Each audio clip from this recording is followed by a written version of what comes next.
Muy bien, Dios los bendiga de nuevo. Hoy vamos a iniciar este tema que se llama las nuevas y las antiguas estructuras de un cristiano. Literalmente esto es una realidad. Y voy a empezar con el pasaje de Efesios 4:22, donde dice: en cuanto a la pasada manera de vivir, despojaos del viejo hombre que está viciado conforme a los deseos engañosos, y renovaos en el espíritu de vuestra mente, y vestíos del nuevo hombre, creado según Dios en la justicia y santidad de la verdad. Bueno, esto habla de un antiguo hombre, quien era aquel antes de recibir a Cristo, antes de nacer de nuevo. Y nos dice que debemos despojarnos de esa vana manera de vivir y que debemos vestirnos del nuevo hombre, la nueva criatura. El que esté en Cristo, nueva criatura es. Las cosas viejas pasaron, he aquí, todas son hechas nuevas. Bueno, esto debe de cumplirse. Esta es la obra de Cristo que debe ir mostrándose, pues primeramente dentro de nosotros. Un nuevo hombre que va creciendo según la santidad, según la justicia de Dios, y un antiguo hombre que se va sepultando, que nos vamos despojando, deshaciendo, quitándolo de nosotros como una vestidura vieja, como una vestidura corrompida, y que debemos retirarlo de nosotros. Bueno, eso está hablando, por darle nombre, una estructura, las fortalezas donde nos hacíamos fuertes, donde era nuestro yo. Y también habla este pasaje de Mateo 7, 24 al 27. Si lo enfocamos en esta misma dirección, dice: cualquiera pues que me oye estas palabras y las hace. Bueno, aquí está diciendo que Él nos ha hablado, y el pasaje de Efesios, pues sin duda que Él también nos habló. Cualquiera que me oye estas palabras y las hace, le compararé a un hombre prudente que edificó su casa sobre la roca. Bueno, las fortalezas, las estructuras siempre hablan de edificar. Edificar, y dice que edificó su casa sobre la roca. Descendió lluvia, vinieron ríos, soplaron vientos, golpearon contra aquella casa y no cayó, porque estaba fundada sobre la roca. Un cimiento nuevo, un fundamento nuevo. Pero cualquiera que me oye estas palabras y no las hace, le compararé a un hombre insensato que edificó su casa sobre la arena, y descendió lluvia, y vinieron ríos, y soplaron vientos, y dieron con ímpetu contra aquella casa, y cayó, y fue grande su ruina. Bueno, la arena es las estructuras antiguas. Dios dice, acabamos de mencionar este versículo en Juan 1:18, la gracia y la verdad vinieron por medio de Jesucristo. Bueno, Él es el que trae las estructuras nuevas para edificar, y Él es la roca. Así lo dice textualmente, y la roca era Cristo.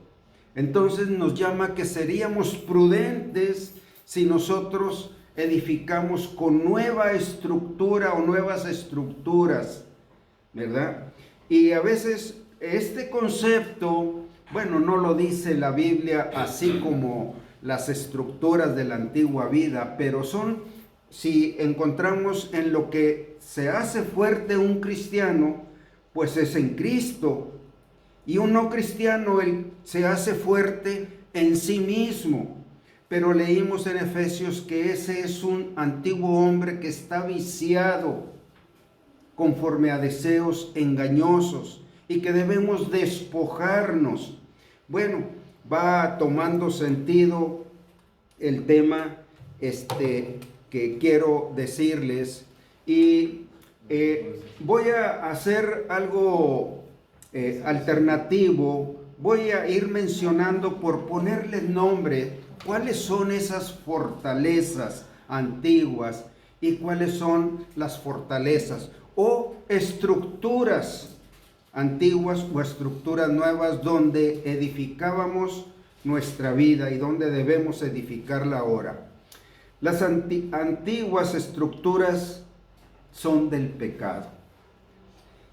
Por ejemplo, dice, hay muchos cristianos que son muy fuertes en sus antiguas fortalezas, pero paradójicamente es lo que los hace vivir demasiado débiles y con muy poco fruto en su nueva vida en Cristo. Bueno, tenemos, como decía Gustavo, tenemos que aprender a morir para vivir. Morir al antiguo hombre, morir a sí mismo.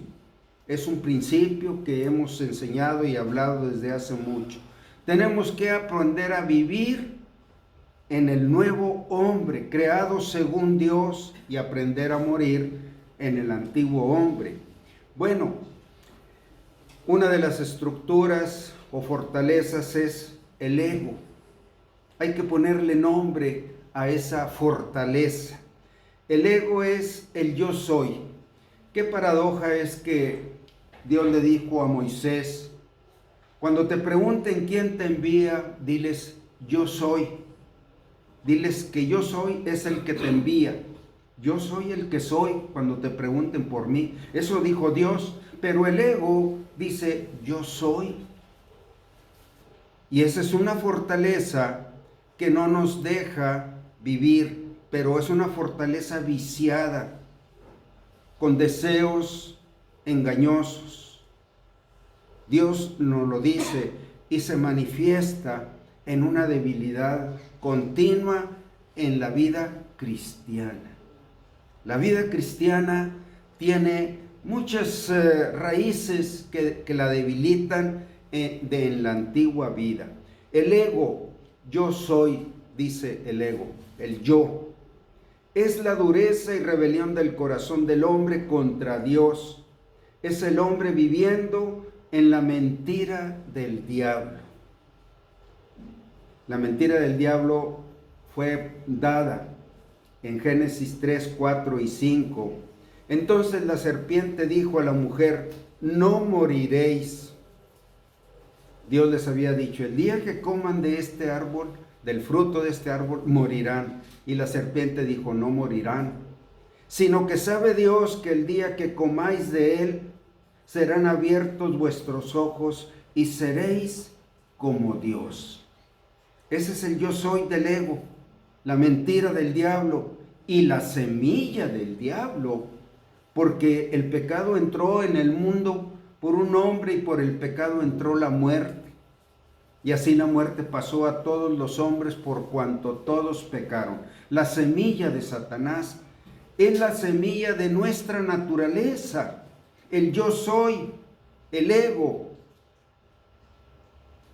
El ego desafía a Dios, alterca con Dios, tiene guerra con Dios, es enemigo de Dios. Ustedes no podrán ser ajenos a que hay una lucha continua. Las mayores luchas, las mayores pruebas están en el interior. Los mayores adversarios no están en el exterior, es el interior. Y este es uno de ellos, el yo, el ego. El ego dice, yo mando. Yo soy el que tomo las decisiones. No me impongas nada. No me cambies mi manera de pensar. No me manejes, no me manipules.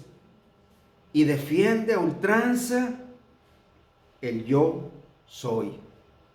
También el ego dice, yo no quiero otra voluntad sobre mi vida más que mi voluntad propia.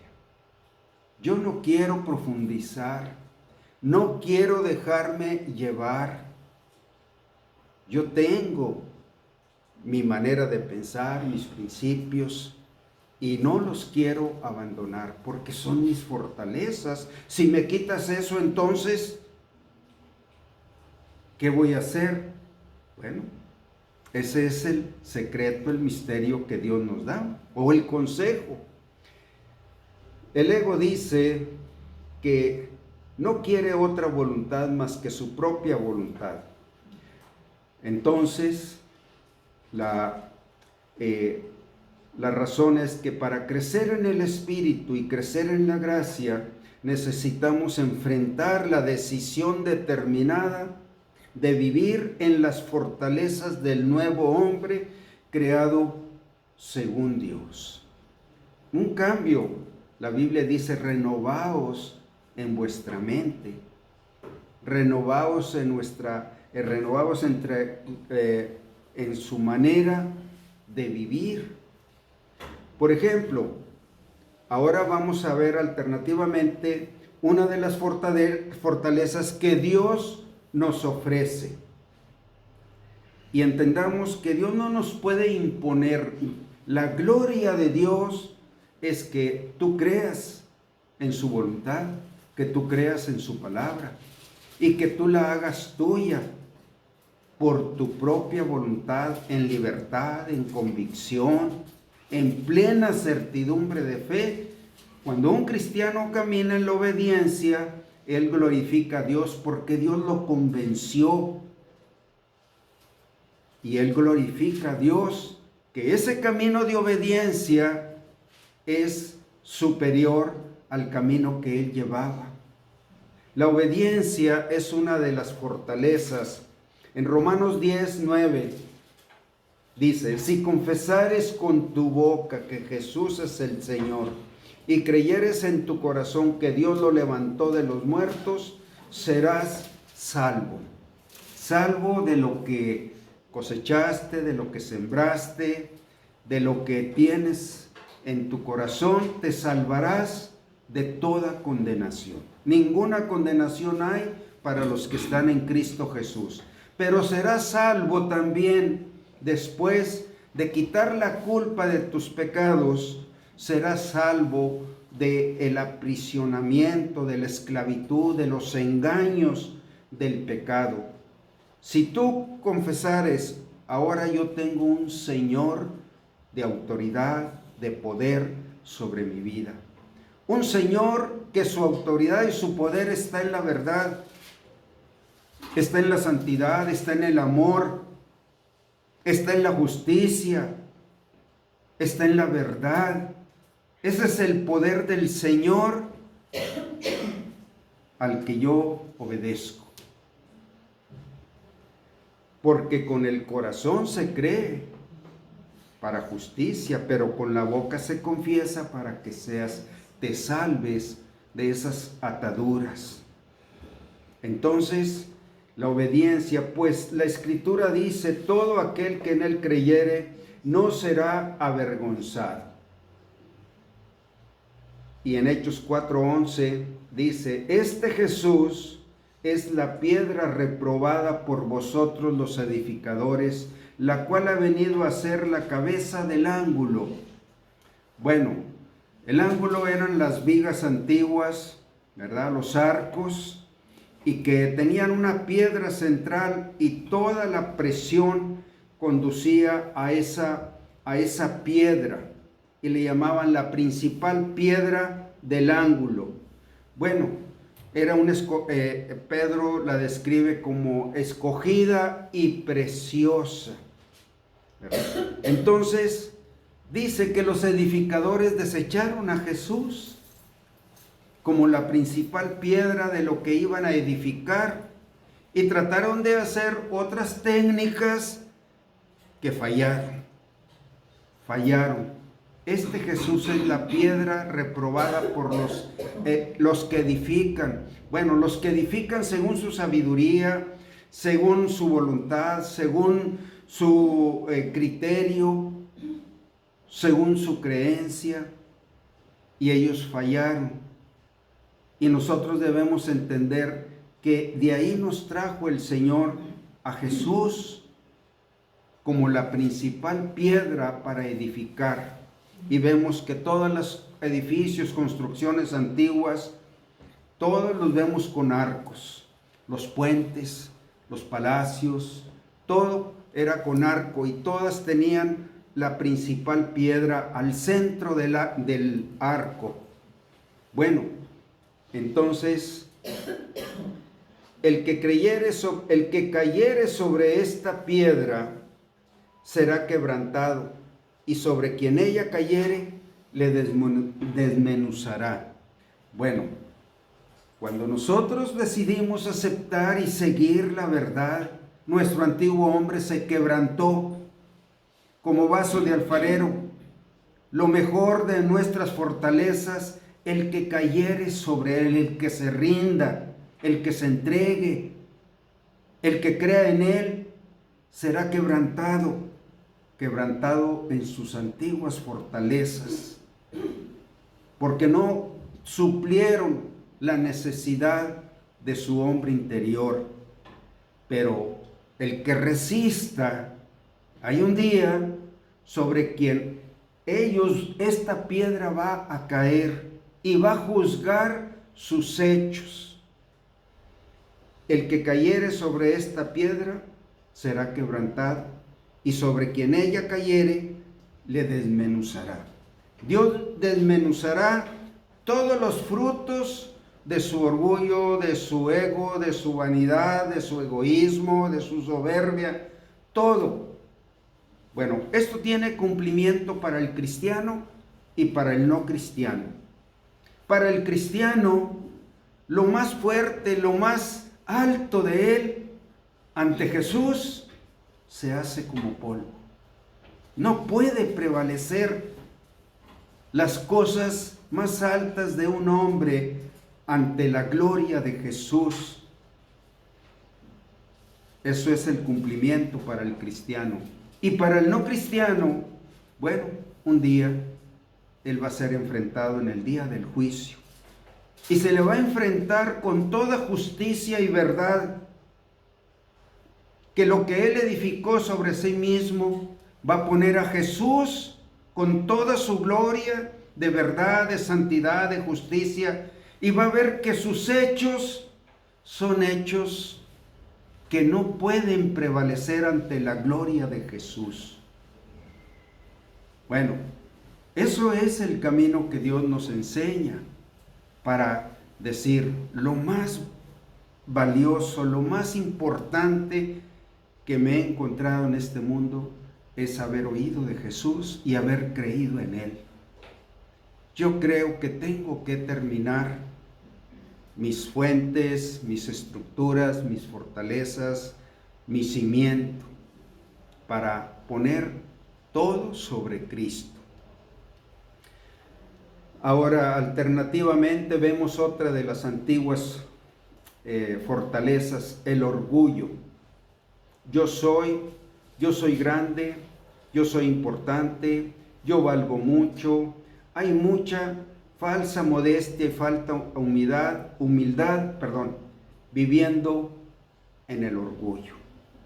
Solamente es una educación de apariencia, pero no hay tal humildad, no hay tal aceptación de la gloria de Jesús. Una fortaleza nueva es aceptar que Cristo haga de ti una persona nueva como es Él. Bueno, aquí tendríamos que dejar atrás nuestro yo, nuestro ego, nuestro orgullo, para adoptar, hacer nuestra la figura de Jesús. Y vamos a ver este pasaje, 2 de Corintios 3:18.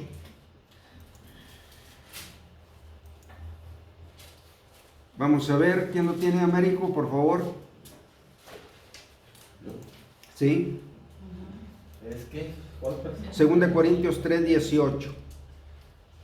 Por tanto, nosotros todos, mirando a cara descubierta como en un espejo la gloria del Señor, somos transformados de gloria en gloria en la misma imagen, como por el Espíritu del Señor.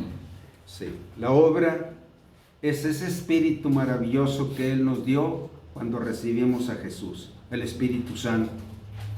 El Espíritu que es el Espíritu del Padre y del Hijo. Él es el que nos transforma en una imagen nueva.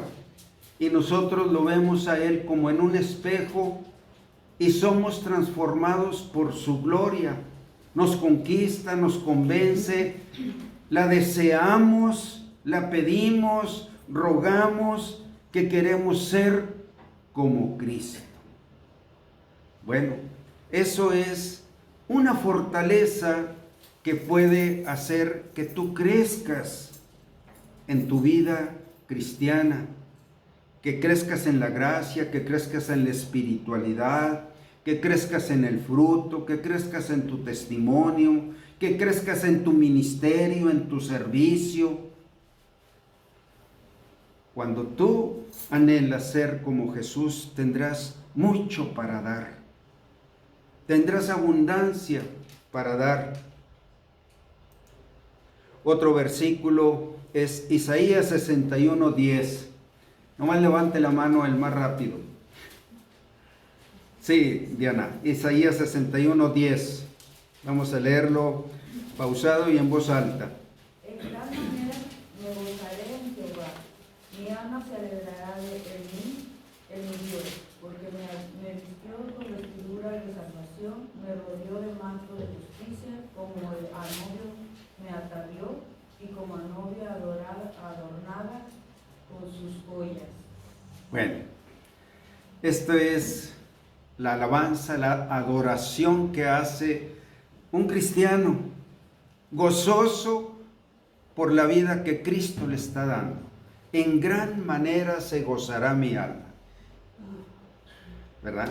En Jehová, porque me vistió con vestiduras de salvación, me cubrió con su manto de justicia, como a novio me atavió y como a novia ataviada con sus joyas, las joyas del carácter de Cristo, de la persona de Cristo, ataviado, joyas. Y este es el gozo de la vida cristiana que Dios te está dando. Y te gozas en darle gracias. Y cada vez que oras, tú empiezas tu oración dándole gracias, adorándole, alabándole, así como lo dice aquí. Señor, qué hermosa vida. Entonces, si tú quieres tener el gozo del Señor, pues bueno, deja que Cristo te cambie conforme a su imagen, porque esa es una de las nuevas fortalezas, y esa fortaleza es la que va a hacer que aborrezcas el antiguo hombre. Te sentirás avergonzado, apenado del perfil, del interior del antiguo hombre, y le darás gracias a Dios porque Él te está cambiando. Gracias, Señor, gracias. Qué vida tan valiosa me has dado. Bueno, tenemos que tratar con las antiguas estructuras, pero a la vez no quedarnos sin nada como algunos conciben que sería la vida en Cristo. ¿Qué propósito va a tener? ¿De qué voy a vivir? ¿Cómo van a ser mis pasatiempos, mis gozos?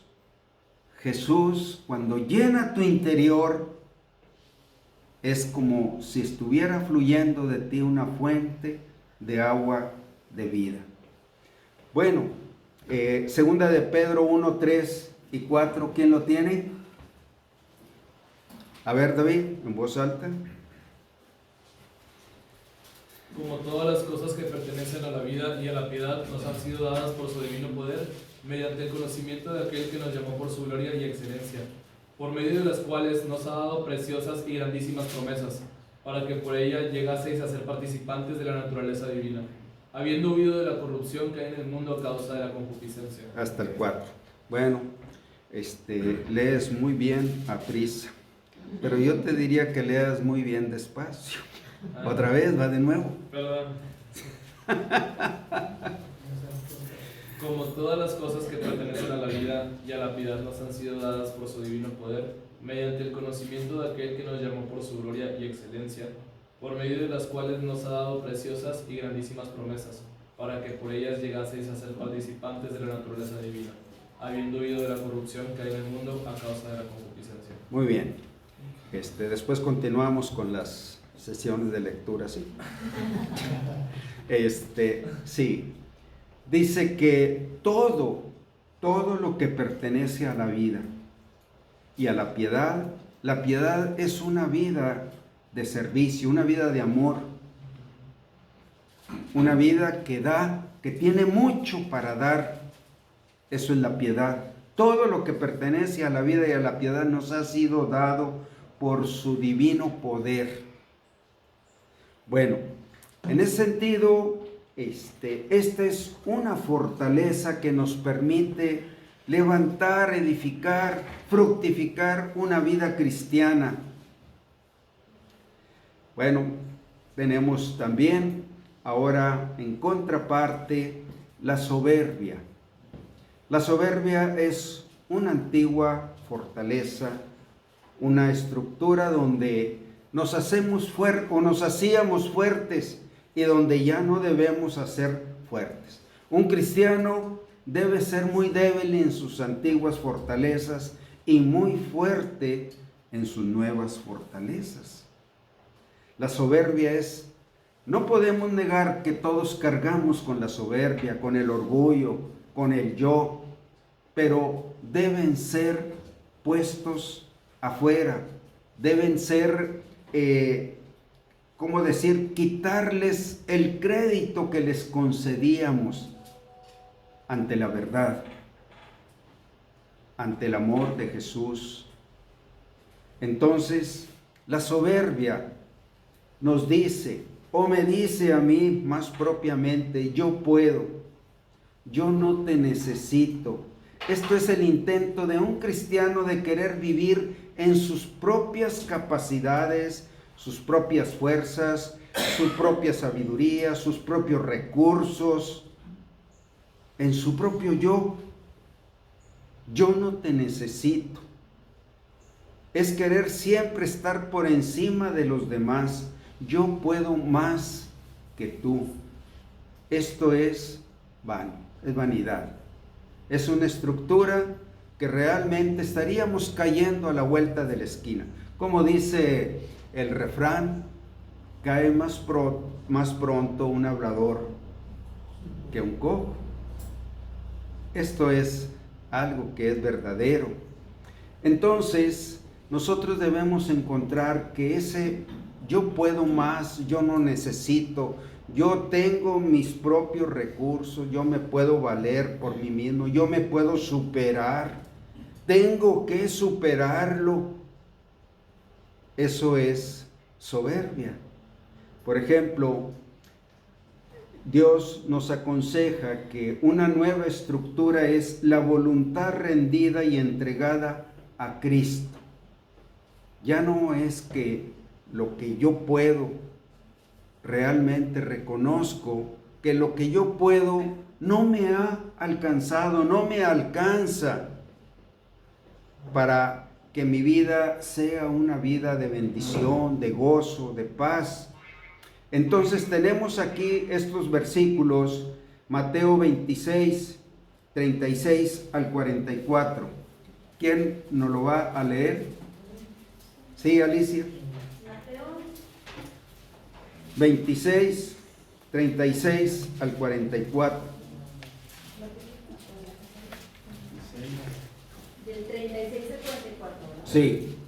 Dice, entonces llegó Jesús con ellos a un lugar que se llama Getsemaní y dijo a sus discípulos, sentaos aquí, entre tanto que voy allí y oro. Y tomando a Pedro y a los dos hijos de Zebedeo, comenzó a entristecerse y a angustiarse en gran manera. Entonces Jesús les dijo, mi alma está muy triste hasta la muerte. Quedaos aquí y y velar conmigo. Yendo un poco adelante, se postró sobre su rostro y orando y diciendo: Padre mío, si es posible, pase de mí esta copa, pero no sea como yo quiero, sino como tú. Vino luego a sus discípulos y los halló durmiendo, y dijo a Pedro: ¿Así que no habéis podido velar conmigo una hora? Velad y orad, para que no entréis en tentación. El espíritu a la verdad está dispuesto, pero la carne es débil. Otra vez fue y oró por segunda vez, diciendo: Padre mío, si no puede pasar de mí esta copa sin que yo la beba, hágase tu voluntad. Vino otra vez y los halló durmiendo, porque los ojos de ellos estaban cargados de sueño. Y dejándolos, se fue de nuevo y oró por tercera vez, diciendo las mismas palabras. Hasta ahí.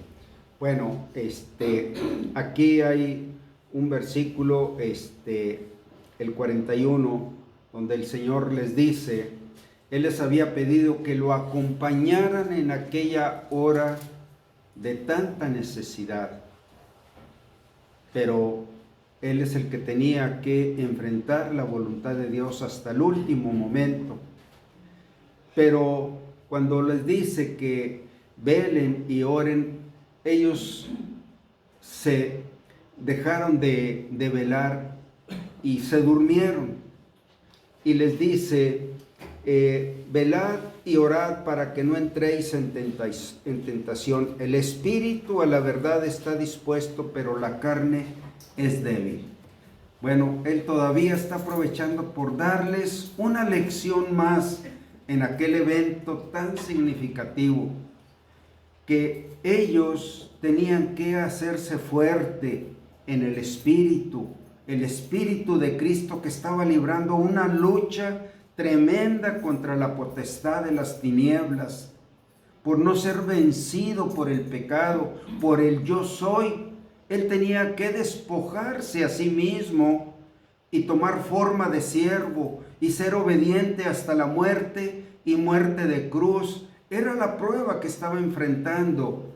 Y les dice, ¿no habéis podido velar conmigo una hora? Solamente Él les está haciendo conscientes de que la carne no aprovechará. La carne es la naturaleza antigua, es la naturaleza que traemos de nuestro primer nacimiento. Dice, de eso ustedes no van a poder salir triunfantes. El espíritu que ustedes tienen quiere hacerlo, pero si ustedes se hacen fuertes en su antigua naturaleza, no podrán. Velen y oren para que no caigan en esa tentación.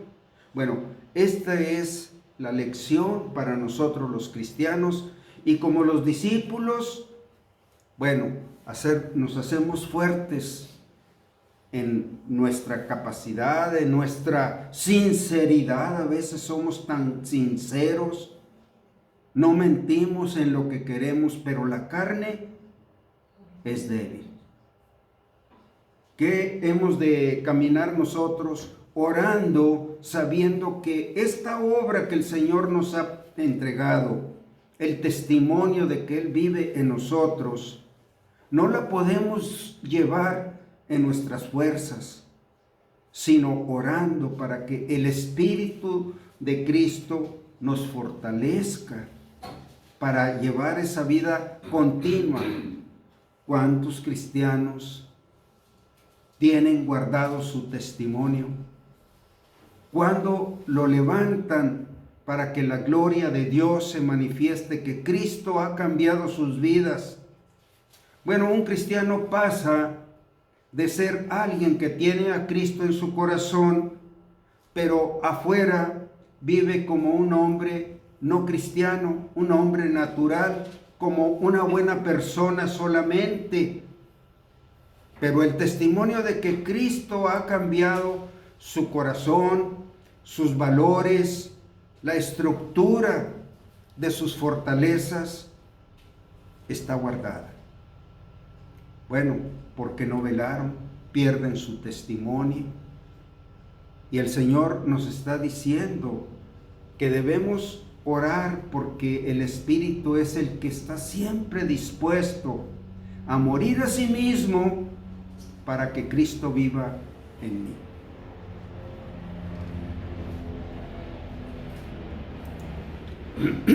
También tenemos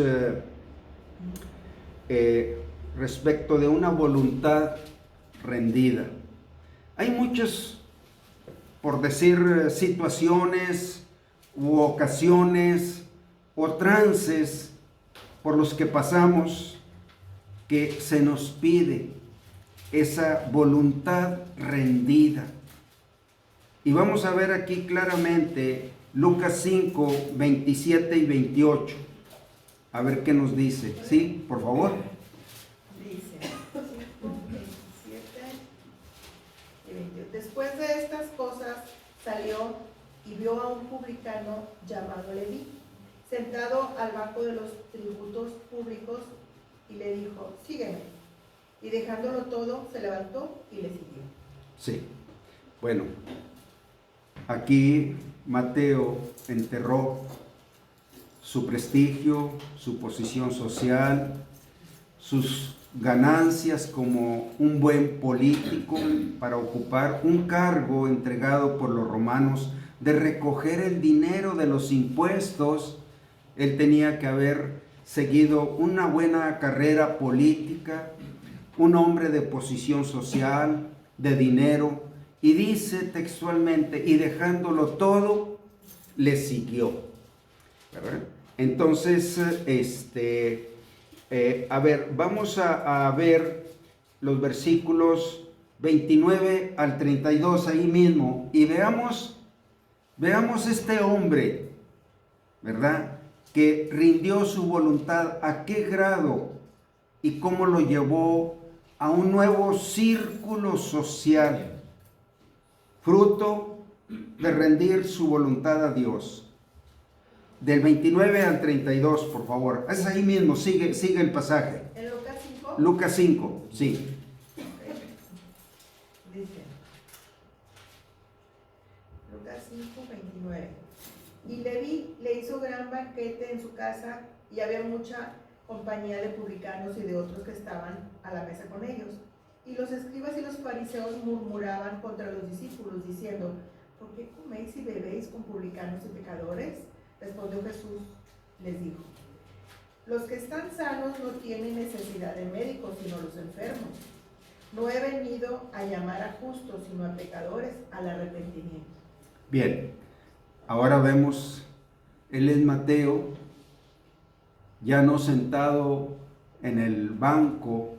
El banco no era un banco de madera, era un banco donde se recogían los tributos del rey, del César, ¿verdad? Pero ahora lo vemos en su casa y nos damos aquí cuenta que él era un hombre de influencia, de un círculo social amplio, y él convidó o invitó a sus amigos de su círculo, y lo vemos delante de Jesús haciéndole gran banquete.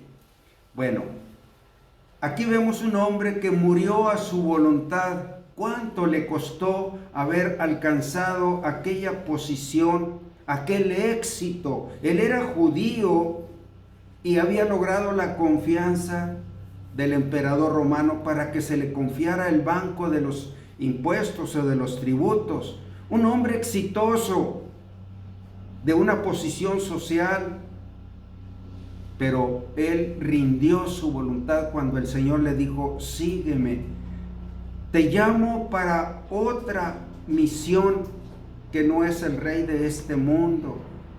Bueno, esto es una prueba cuando nosotros tenemos proyectado un camino, un plan, tenemos una posición, que hemos alcanzado éxito, pero no queremos cambiar nuestra voluntad.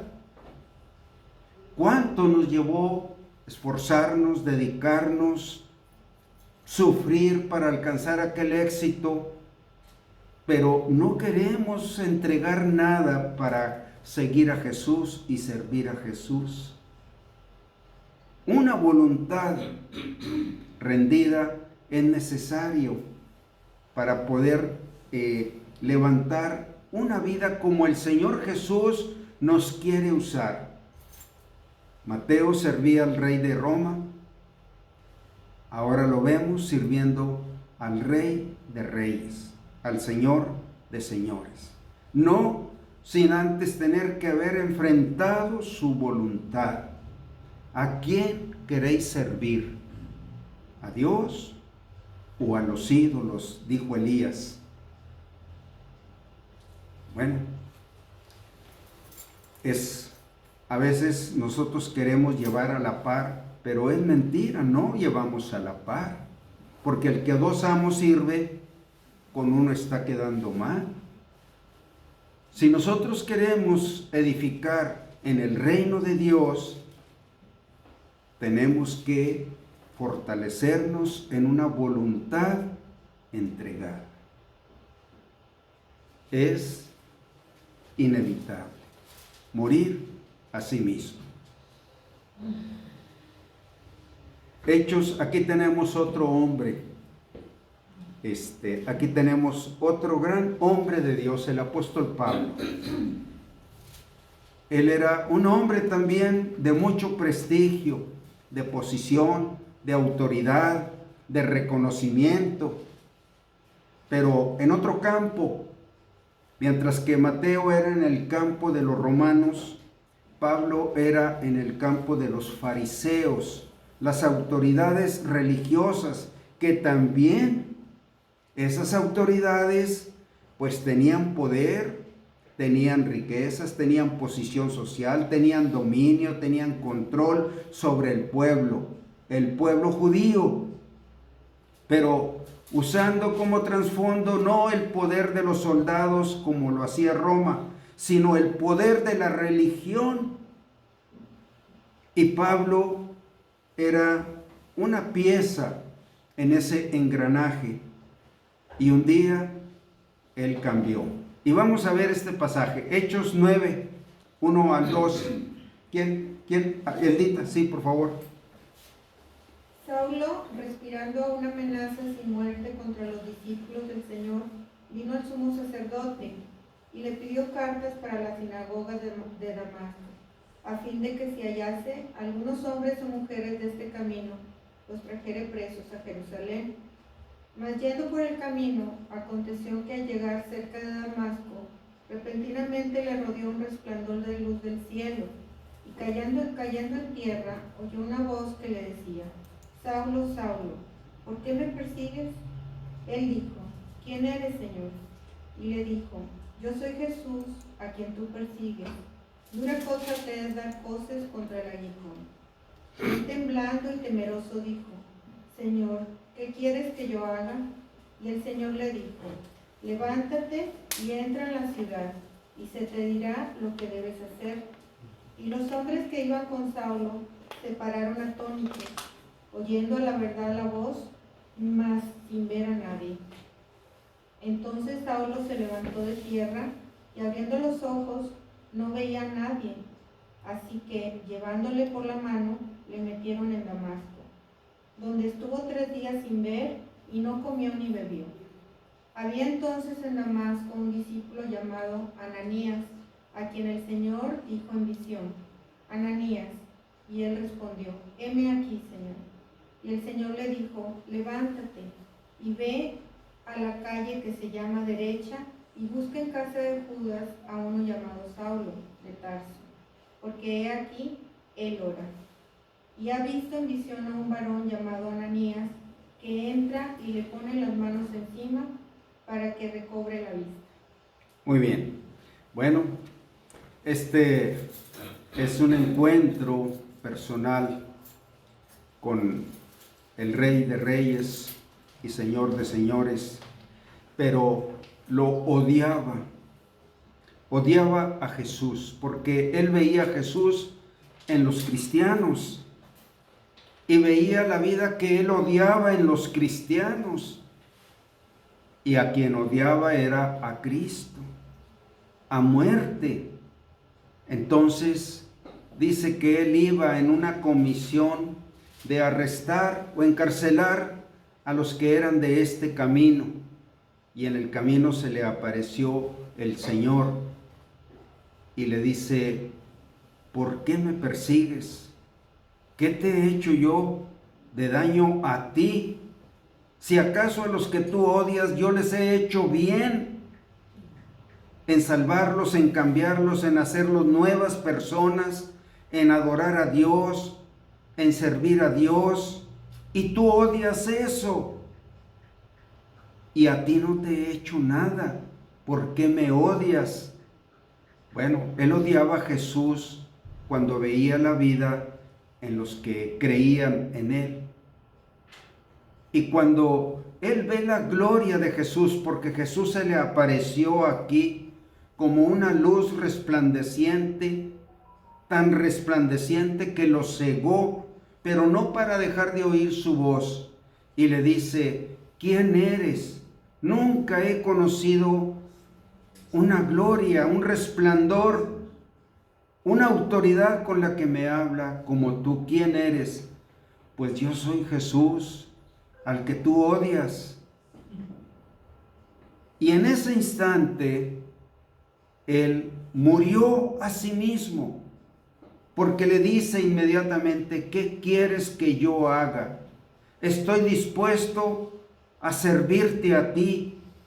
Estoy dispuesto a terminar con lo que yo soy, con lo que yo era, con la posición. No me importa. En otra parte, Pablo, después, aquí es Saulo de Tarso, todavía el hombre que no se convertía. Pero después él dice: yo creía mi deber hacer muchas cosas contra el nombre de Jesús. Y yo los perseguía y los metía en cárceles y los obligaba a blasfemar, dice Pablo, en lo que él hacía. Y de pronto, cuando él se encuentra con Jesús, tanta gloria, tanta majestad, tanta autoridad, no la pudo resistir. Y él dijo: yo debo servirte a ti, yo debo obedecerte a ti, yo debo morir a mi voluntad para que se haga tu voluntad. ¿Qué quieres que yo haga? Y nos dice el relato que él fue cegado temporalmente ante el resplandor. Esto fue literal, como lo relata el pasaje. Y bueno, aparece en escena este hombre Ananías, un hombre de Dios que va y lo unge para que recobre la vista. Pero dice que estuvo varios días ciego, meditando, reflexionando qué era su antigua vida y cuál debería ser la nueva vida. Y él recobró la vista para que iniciara esa nueva vida. Es simbólico también, porque así sucede con alguien que rinde su corazón a Cristo. También tiene la luz y vuelve a ver el camino en que Dios quiere que ande. Ahora es claro, ahora entiende, ahora tiene un espíritu que lo motiva para caminar con Jesús, pero no sin antes rendir tu voluntad. Bueno, estoy hablando de las antiguas fortalezas que deben ser quebrantadas y de las nuevas fortalezas en las que nos debemos hacer fuertes para levantar la vida que Cristo quiere entregarnos. Aún esas fortalezas nosotros no las podemos construir, pero tenemos que pasar por nuestro corazón